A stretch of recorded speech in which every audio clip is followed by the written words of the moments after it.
Hello guys, in this lecture we'll be studying biomolecules. Biomolecules are essentially macromolecules which are essential for life. Important kinds of biomolecules are carbohydrates, amino acids, nucleic acids and proteins. Today we'll be studying about them. Let's start with carbohydrates.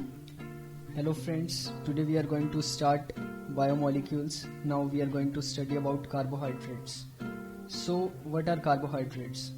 As is clear from the word carbohydrates, carbohydrates are hydrates of carbon as is perceptible by most of us. But general definition of carbohydrates is that carbohydrates are optically active polyhydroxycarbonyl compounds. So what do we mean by optically active? Optically active compounds are those compounds which rotate the plane of polarized light when light is passed through those compounds. Right. So now polyhydroxycarbonyl compounds. So polyhydroxy means that in these carbonyl compounds, basically carbohydrates contain one carbonyl group, and on other carbon atoms there are many hydroxyl groups present on carbohydrates. Okay. Hydroxy is OH, right? Right. General formula of carbohydrates is CnH2O whole N, but it's not the basic definition of carbohydrates. The basic definition, as we discussed earlier, hydrates of carbon. So acetic acid is C2H2O whole twice or CH3COOH. It fits into general formula, but it's not a carbohydrate. There is one exception. We have rhamnose, whose structural formula or molecular formula is C6H12O5.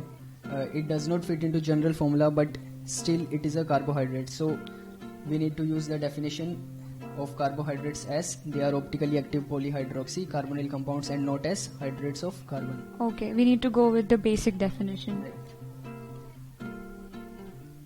So now we will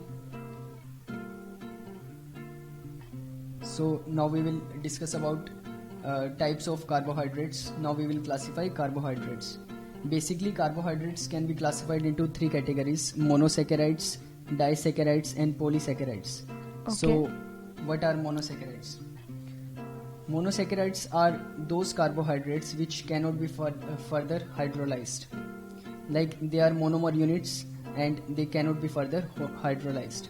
They're the most basic carbohydrates. They are the most basic carbohydrates, and they can participate in only condensation reactions.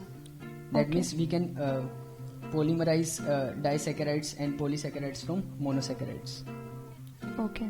Some of the examples of monosaccharides are glucose, fructose, ribose and deoxyribose. About glucose and fructose we will study in carbohydrates, and ribose and deoxyribose are basic units of nucleic acids. Fine. Now we will move on to disaccharides.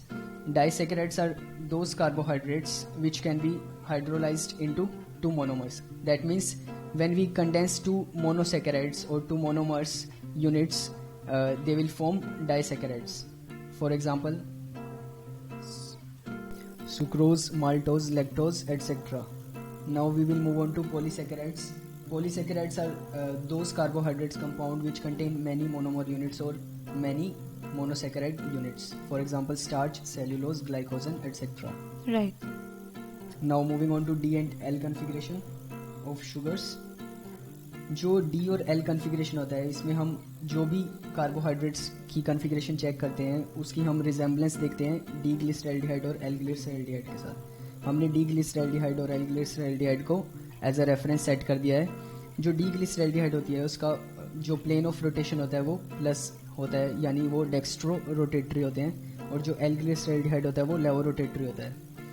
Dextro rotatory मतलब जो plane polarised light होती है, जब वो इस compound के through pass करती है तो वो क्लॉकवाइज सेंस में रोटेट होती है, और जो लेवो रोटेटरी होता है उसमें जब प्लेन पोलराइज्ड लाइट को उस कंपाउंड से पास किया जाता है तो वो एंटी क्लॉकवाइज सेंस में रोटेट करती है.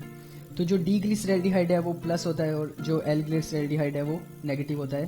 तो हम जब भी किसी कार्बोहाइड्रेट को कॉन्फ़िगरेशन असाइन करते हैं तो हम उसके लास्ट कीरेल कार्बन को देखते हैं। सबसे पहले हम फिशर प्रोजेक्शन बनाते हैं। हमें पता है फिशर प्रोजेक्शन में जो टॉप पे होता है कार्बन वो मोस्ट ऑक्सीडाइज्ड फॉर्म होता है, और जो लोएस्ट मोस्ट कार्बन होता है वो लीस्ट ऑक्सीडाइज्ड फॉर्म होता है।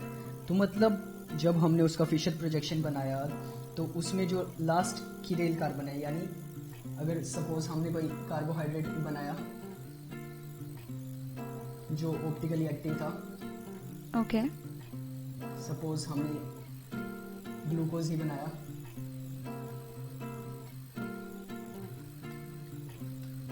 तो जब हमने इस ग्लूकोज को बनाया तो इसमें जो लास्ट ऑप्टिकली एक्टिव कार्बन था यानी 5th नंबर कार्बन, इस पे जो OH है उसकी रिलेटिव पोजीशन क्या है, राइट की तरफ, और जो हमारे पास डी ग्लिसरैल्डिहाइड है उसमें भी जो रिलेटिव पोजीशन है OH की लास्ट कार्बन ऑप्टिकली एक्टिव के विद रिस्पेक्ट राइट की तरफ है, तो वो डी ग्लिसरैल्डिहाइड है। तो इस कंपाउंड का जब हम नोमेनक्लेचर करेंगे तो हम इसे डी कन्फिग्रेशन असाइन करेंगे, तो हम इसे बोलते हैं D glucose.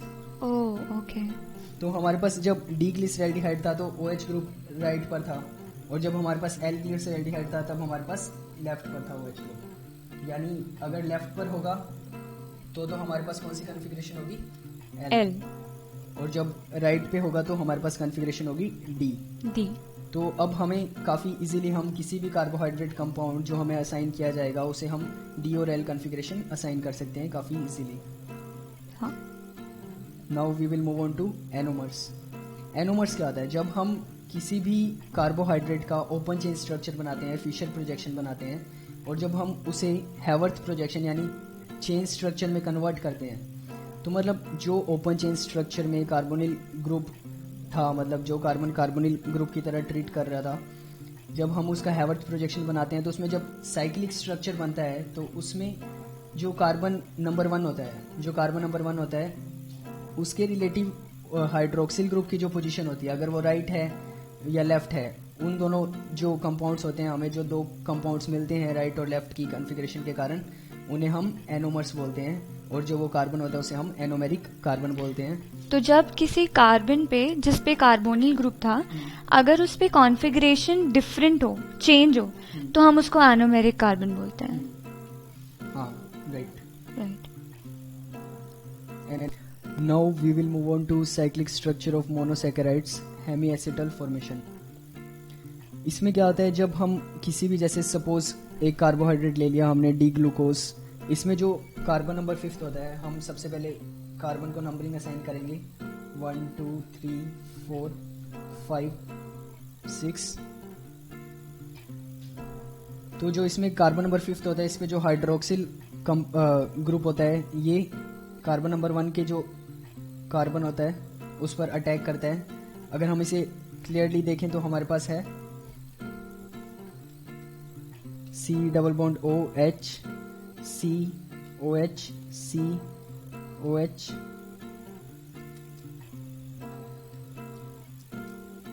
C double bond OH C OH C OH C OH C OH, और यहाँ पर है CH2OH। और ग्लूकोज के स्ट्रक्चर्स हमें याद होने चाहिए बिकॉज वो क्वेश्चंस में काम आते हैं। ग्लूकोज का स्ट्रक्चर याद रखना काफ़ी आसान है, मतलब जो इस पे कार्बन नंबर 1 होता है उस पे एल्डिहाइडिक ग्रुप होता है, और जो बाकी के जितने भी कार्बन्स होते हैं एक्सेप्ट कार्बन नंबर 6, जो कार्बन नंबर 6 होता है उस पे हाइड्रोक्सिल ग्रुप होता है और वो CH2OH होता है, मतलब उसमें 2 हाइड्रोजन होते हैं, और जो बाकी के कार्बन्स हैं उनमें 1 हाइड्रोजन और 1 हाइड्रोक्सिल ग्रुप होता है, और इसमें जो 3rd कार्बन नंबर होता है उस पे जो हाइड्रोक्सिल की रिलेटिव पोजीशन होती है वो लेफ्ट होती है और बाकी सभी पर राइट होती है। ओके।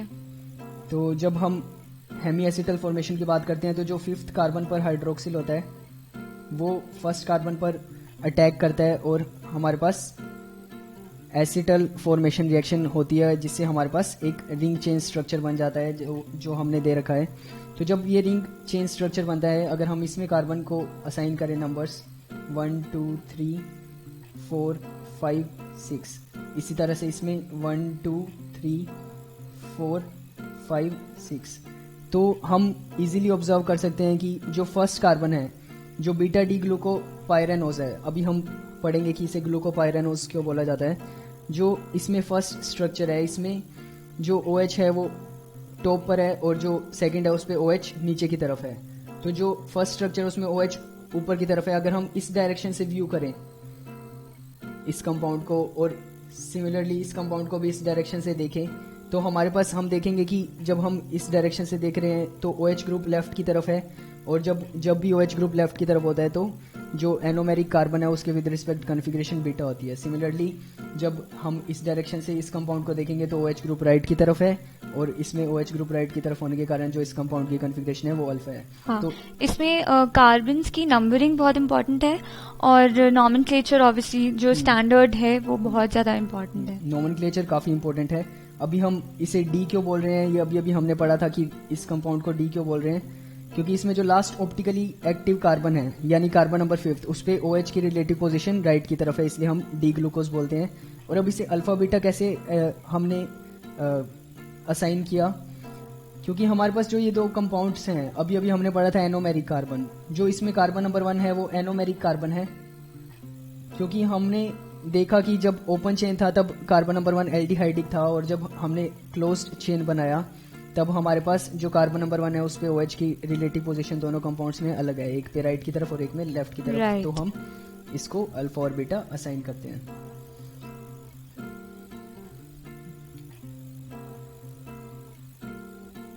तो ये अल्फा बीटा है।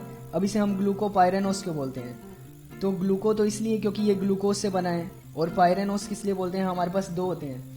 हमारे पास एक होता है फ्यूरेनोस और एक होता है पायरेनोस। जो फ्यूरेनोस होता है, अगर ये जब रिंग बनती है इसमें अगर 5 मेंबर रिंग होती है तो हम उसे फ्यूरेनोस बोलते हैं, और जब 6 मेंबर रिंग होती है तो उसे हम पायरेनोस बोलते हैं। तो अब हमने अभी भी पढ़ा था एनोमेरिक नोटेशंस होती है अल्फा बीटा, क्योंकि इसमें जो कार्बन नंबर 1 है वो एनोमेरिक कार्बन है, इस कारण जो अल्फा बीटा हमने इसको कॉन्फ़िगरेशन दी है वो एनोमेरिक नोटेशंस है।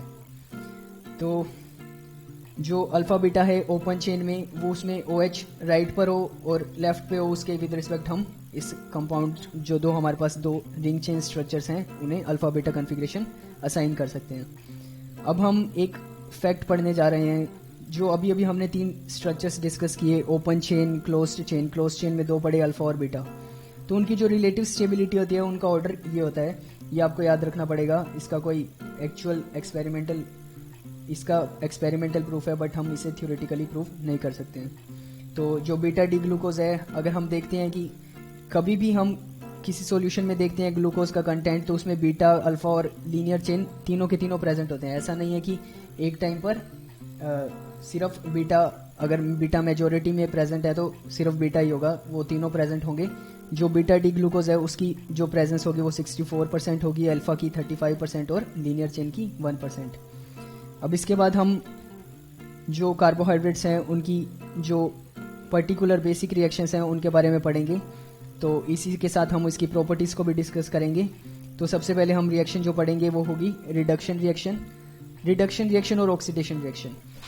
2 तरह की रिएक्शंस होती हैं। जो रिडक्शन रिएक्शन होती है इसमें जो हमारे पास, हमें पता है कि बाकी सब OH में हैं, OH ग्रुप्स हैं, तो इनको फर्दर रिड्यूस नहीं किया जा सकता। तो हमारे पास सपोज एक स्ट्रक्चर है डी मैनोज। अब डी मैनोज में क्या फ़र्क है, जो हमारे पास डी ग्लूकोज था और डी मैनोज था, जब हमने ग्लूकोज का स्ट्रक्चर याद किया था उसमें सिर्फ 3rd कार्बन पर OH की रिलेटिव पोजीशन इन्वर्टेड थी। इसमें 2nd कार्बन पर भी इन्वर्टेड है, तो इसे हम क्या बोल सकते हैं, जो 2nd और 3rd कार्बन है उस पे OH की रिलेटिव पोजीशन लेफ्ट की तरफ है। इसका स्ट्रक्चर का नाम है डी मैनोज। जब हम इसे वीक रिड्यूसिंग एजेंट यानी सोडियम बोरोहाइड्रेट के साथ रिएक्ट कराएंगे तो जो कार्बन नंबर 1 एल्डिहाइडिक कार्बन है वो रिड्यूस होकर CH2OH में चला जाएगा और हमारे पास डी मैनिटोल मिल जाएगा। ये इनके कंपाउंड्स के नेम्स हैं, इन्हें याद रखने की ज़रूरत नहीं है आपको। जब भी क्वेश्चन गिवन होगा उसमें क्वेश्चन में स्ट्रक्चर होगा और हमें फाइनल प्रोडक्ट बताना होगा। Here, carbon number 1 is the only reducible carbon. There is no Right. other carbon that can be reduced. OH cannot be further reduced. उसी तरह से हमारे पास एक और रिडक्शन है हाइड्रोजन PDC। इसमें PD की जगह हम प्लेटिनम और निकल भी यूज कर सकते हैं। ये बेसिकली कैटालिसिस है, हाइड्रोजनिस कैटालिसिस, Right. और इसमें कार्बन की प्रेजेंस में होता है ये। तो जो हमारे पास कंपाउंड गिवन है डी ग्लूकोज, इसमें भी हम अगर कॉन्फ़िगरेशन असाइन करें तो हमारे पास सिर्फ 1st कार्बन पर रिड्यूसिबल ग्रुप है, तो जब हम H2PDC Okay. के साथ इसकी रिएक्शन कराएंगे तो जो हमारे पास फर्स्ट कार्बन पर CHO ग्रुप है वो CH2OH यानी डी ग्लूकीटोल में कन्वर्ट हो जाएगा. Okay, so let's now see the oxidation reactions of glucose. Now we will learn about oxidation reactions of D-glucose. Okay. First of all, we will learn about reaction of D-glucose with bromine water. Since we know that bromine water is a weak oxidizing agent, so it will just oxidize aldehyde carbon of D-glucose. That is carbon number 1. Okay. Okay.